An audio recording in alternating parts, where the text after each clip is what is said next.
পুরুলিয়ার বলরামপুর ব্লকের শালবনী এলাকায় গত 5 বছর ধরে সরকারি খাস জমি ও পাট্টা জমি দখল করে অবাধে চলছে একটি অবৈধ ইটভাটা। স্থানীয় বাসিন্দাদের অভিযোগ, তৃণমূল সরকারের আমল থেকে শুরু হওয়া এই বেআইনি কর্মকাণ্ড বর্তমান সরকারেও অব্যাহত রয়েছে।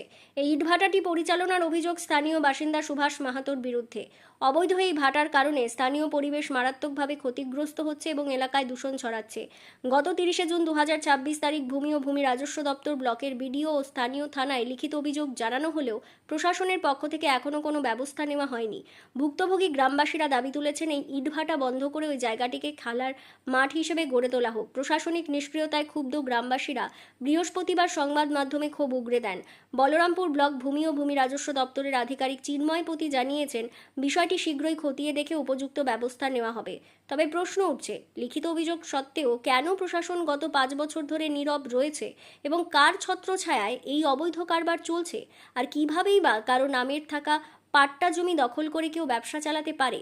যদিও ইটভাটার মালিক সুভাষ মাহাতো এই বিষয়ে কোনো মন্তব্য করতে রাজি হননি।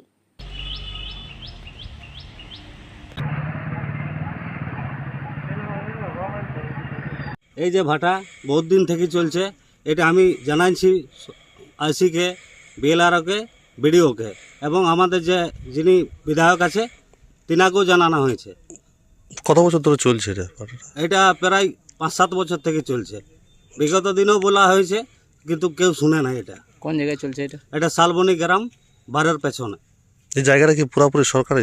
সরকারি জায়গা আছে, কিছু মাঝে পাট্টা দিয়ানো আছে, সে কিছু মাঝে লোকের পাট্টা আছে। আচ্ছা, পাট্টা জমি কিভাবে গজে উঠলো এভাবে? মানে আপনারা এটাই তো বুঝতে পারছি না। প্রশাসনের তরফ থেকে কোনো আটকানো হয়নি? না, এতদিন প্রশাসনও দেখেছে, সবাই দেখেছে, লেকিন কোনো স্টেপ লাই নেই।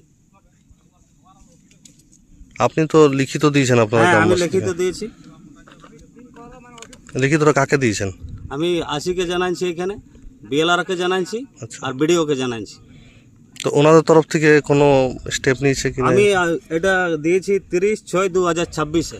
আচ্ছা, লেকিন আমাকে এখনো তক, আমি মাঝখানে গেছিলাম, বলছে হবে এখনো এটার বিষয়ে ওরা কোনো করেন স্টেপ লেই নেই। গ্রামের লোকের বহুত অসুবিধা হচ্ছে। এই যে কি চাইছেন এখন আপনারা? আমরা চাইছি যে যেমন জিনিসটা ভালো হয়, আমাদের গ্রামে ফুটবল মাঠ নাই, এটা যেমন ফুটবল মাঠ হয়, আমাদের এতটা জায়গা আছে। ইট ভাটাটা সরিয়ে পরে ফুটবল মাঠ করা বলছে। হ্যাঁ, যদি সরকারি যদি মানে আছে জায়গা তো অবশ্যই সরাবে। কি না আপনার? ভীমচন্দ্র মাহাতো, বাড়ি কোথায়? শালবনী।